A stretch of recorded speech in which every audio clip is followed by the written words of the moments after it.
nombreuses questions portent sur le langage. Le langage de l'enfant se développe depuis la naissance et s'enrichit d'année en année en fonction des expériences de votre enfant. Il y a 3 étapes essentielles entre la naissance et 3 ans sur la structuration du langage de votre enfant. À 8 mois, vous avez une étape importante.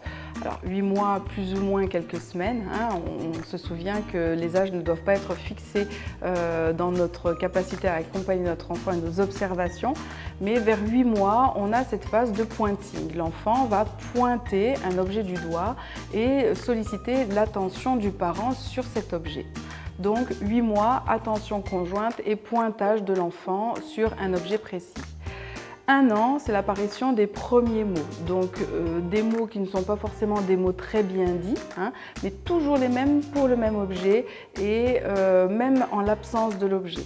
Vous allez par exemple avoir des enfants qui vont dire bibi pour biberon et que l'objet soit devant leurs yeux ou loin, ils pourront utiliser toujours ce même mot. Donc très important de pouvoir observer si l'enfant a comme ça dans son stock lexical des mots un petit peu précis pour certains objets.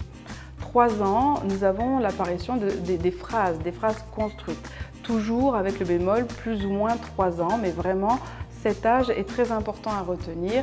Et la première phrase, le jeu, le verbe et le complément. L'enfant va structurer sa phrase et rentrer comme ça dans une facilité de communication beaucoup plus importante. Petite astuce pour développer le langage de votre enfant, n'hésitez pas à lui lire de nombreux livres, lui présenter des imagiers, nommer les objets et les jeux qu'il utilise.